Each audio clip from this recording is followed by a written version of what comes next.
Assalamualaikum warahmatullahi wabarakatuh. Terima kasih kepada Ibu Sari Narulita yang telah memberikan kesempatan presentasi kepada kelompok kami. Sini kami akan membawakan presentasi yang berjudul Ramadan dan Filipina.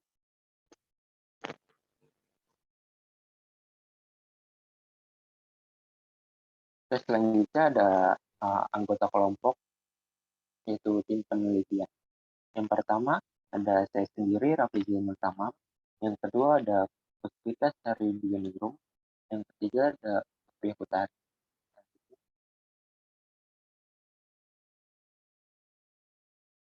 Selanjutnya bisa dibawakan oleh Sophia Hutari. Baik, terima kasih moderator telah mengizinkan saya untuk memaparkan pertama. Baik, agama pada umumnya manusia bergantung kepada lingkungan di sekitarnya, yaitu berupa sumber daya alam yang dapat menunjang kehidupan sehari-hari. Sumber daya alam merupakan sumber daya yang sudah diketahui atau bernilai ekonomis. Sumber daya alam ini bisa juga disebut dengan cadangan jika sudah diketahui baik dari segi jumlah atau besarnya deposit yang sudah distruktur dalam satu satuan seperti ton dan telah diketahui manfaatnya. Manusia membutuhkan hasil alam dan lingkungan untuk memenuhi kebutuhan hidupnya. Lingkungan yang sehat akan terwujud apabila manusia dan lingkungannya dalam kondisi yang baik. Lingkungan yang dikatakan seimbang bila di antara komponen biotik dan abiotiknya berada di dalam komposisi yang proporsional dan stabil. Keseimbangan lingkungan yang tidak statis artinya dapat terjadi penurunan dan kenaikan populasi tiap jenis tumbuhan dan hewan serta berbagai komponen biotiknya. Selanjutnya mengenai urgensi penelitian yaitu pada tema yang kita ambil yaitu ada Ramadan dan lingkungan. Ini dilakukan untuk meminimalisir bahwa data yang kita sampaikan bukan asumsi belaka atau opini, melainkan data yang benar atau nyata yang dapat menjadi sebuah kajian atau analisis kesimpulan. Selain itu, penelitian ini juga dapat menghindari plagiarisasi serta dapat memicu peneliti untuk melakukan penelitian dan memperoleh solusi yang baru dan original dengan menggali informasi dari berbagai referensi melalui metode-metode penelitian yang dilakukan. Dan selanjutnya ada tujuan dan manfaat dari penelitian ini. Tujuannya itu menjadi 3 hal pokok yang mendasari penelitian, yaitu pertama ada eksploratif. Eksploratif ini tujuannya tuh menemukan pengetahuan baru yang belum ada sebelumnya. Yang kedua adalah verifikasi. Tujuan dari penelitian verifikasi ini adalah menguji teori yang sudah ada, sehingga penelitian tersebut dapat memperkuat atau justru malah melengsarkan teori yang sudah mapan. Yang ketiga yaitu ada development, yaitu maksud dari pelaksanaan ini adalah untuk mengembangkan penelitian yang sudah ada. Selain itu, penelitian ini juga bertujuan untuk mengetahui dan memahami konsep konservasi lingkungan. Selain itu juga mengetahui keterlibatan Muslim dalam melakukan konservasi lingkungan pada saat bulan Ramadan. Apakah ada atau bahkan justru bulan Ramadan membuat Muslim abai akan pentingnya konservasi lingkungan.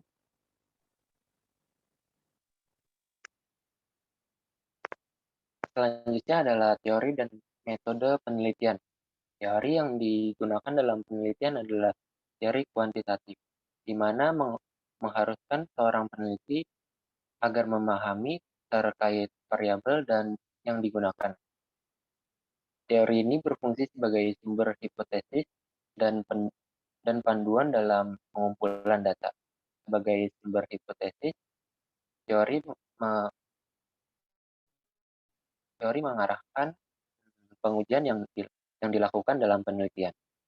Metode penelitian yang dilakukan untuk mengumpulkan data kuantitatif yaitu dengan melakukan survei kuesioner. Metode penelitian ini dipilih karena untuk menyesuaikan dengan tujuan penelitian ini, yaitu untuk mengetahui persentase atau jumlah Muslim yang terlibat dalam konservasi lingkungan pada bulan Ramadan.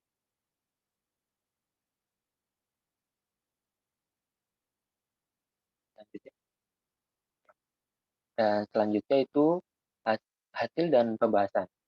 Berdasarkan hasil survei kuesioner, yang kelompok kami lakukan, bahwa respon yang responden yang menjawab pertanyaan pada kuesioner adalah sebanyak 20 orang, dengan total pertanyaan yang kelompok kami ajukan sebanyak 3 pertanyaan, yaitu, boleh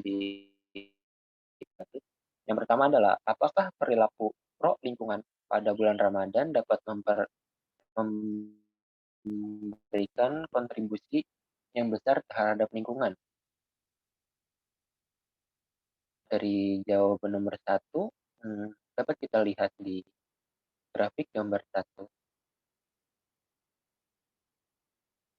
Berdasarkan gambar grafik di atas, dapat dilihat dari 20 responden yang menjawab, didapatkan hasil 55% setuju, 35% sangat setuju, dan 10% netral.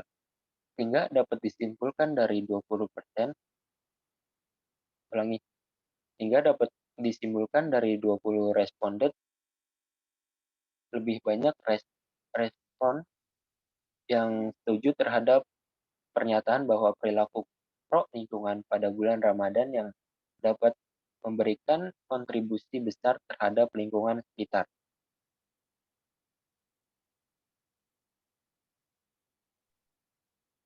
Pertanyaan yang kedua yaitu, apakah jumlah muslim yang peduli dengan lingkungan pada bulan Ramadan masih sangat terbatas?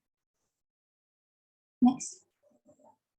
Berikut adalah gambar grafik presentasi muslim yang peduli lingkungan.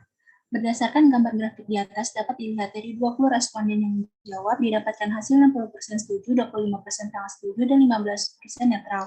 Sehingga dapat disimpulkan dari 20 responden, lebih banyak responden yang setuju terhadap pernyataan bahwa jumlah muslim yang peduli dengan lingkungan pada bulan Ramadan masih sangat terbatas. Oleh karena itu, kita sebagai manusia harus selalu menerapkan rasa peduli terhadap lingkungan. Pertanyaan yang ketiga yaitu, apa keterlibatan muslim dalam konservasi lingkungan pada bulan Ramadan? Berikut adalah grafik presentasi keterlibatan muslim dalam konservasi lingkungan. Berdasarkan gambar grafik di atas, dapat dilihat dari 20 responden yang menjawab, didapatkan hasil 20% menjawab iya, 35% menjawab tidak, dan 45% menjawab mungkin. Sehingga dapat disimpulkan dari 20 responden, jumlah muslim yang terlibat dalam konservasi lingkungan pada bulan Ramadan masih sangat sedikit dibandingkan dengan jumlah muslim yang tidak terlibat dalam konservasi lingkungan pada bulan Ramadan. Dari hasil penelitian, kegiatan yang dilakukan dalam konservasi lingkungan pada bulan Ramadan yaitu 1. Tidak membuang sampah sembarangan, 2. Menanam pepohonan, dan 3. Mengurangi penggunaan plastik. Alasan melakukan konservasi lingkungan terutama pada bulan Ramadan adalah agar lingkungan tidak mengalami kerusakan, karena lingkungan sangat dibutuhkan untuk keberlangsungan hidup manusia. Kesimpulan dari penelitian yang telah dilakukan yaitu bahwa mayoritas responden masih kurang peduli terhadap lingkungan dan juga masih sedikit muslim yang terlibat dalam konservasi lingkungan terutama pada bulan Ramadan. Berikut adalah sumber referensi yang kelompok kami gunakan untuk melakukan penelitian. Sekian dari saya kembalikan ke moderator.